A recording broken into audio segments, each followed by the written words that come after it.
நான் ஒரு குட்டி குரங்கு உடம்பு சரியில்லாம இருக்குதுன்னு சொல்லியிருந்தேன்லங்க. அந்த குட்டி குரங்கு இறந்து போச்சுங்க. எனக்கு ரொம்ப மனசே கேட்கல. ஏன்னா 2 வருஷமா எனக்கு அவன தெரியும். 2 இயர்ஸ் பாண்டிங்கு. நம்ம வீட்டில் ஒருத்தன்ற மாரி நான்லாம் ரொம்ப அவனுங்களுக்கு பிஸ்கெட் கொடுக்கறது, பழம் இருந்தால் எடுத்துன்னு வந்து கொடுப்பேன், சாப்பாடெல்லாம் கூட வைப்பேன். அப்படி இருக்கும்போது கூடவே டெய்லி பார்த்துன்னே இருக்கும்போது அவன் இறந்து போன உடனே மனசே கேட்கலங்க. அப்புறம் ஏரியாவில் இருக்க பசங்கள்லாம் கூட ஒருத்தவங்க போய் மெடிக்கல் ஷாப்பில் மருந்தும் வாங்கின்னு வந்து கொடுத்தாங்க.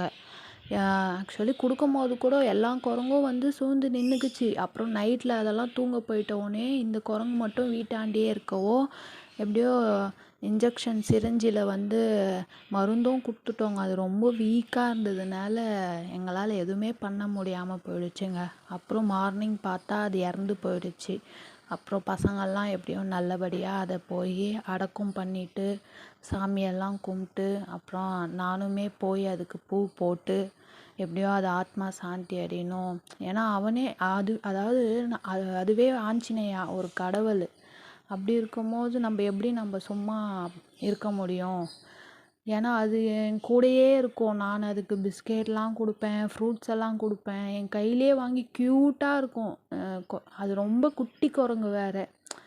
அதுக்கு என்ன பண்ணுறதுனே தெரிலங்க. எப்படியாவது நீங்களும் ப்ரேயர் பண்ணிக்கோங்க. அதோட ஆத்மா சாந்தி அடையணும்னு கடவுள்கிட்ட, ஆஞ்சநேயா கிட்ட வேண்டிக்கோங்க நல்லபடியாக.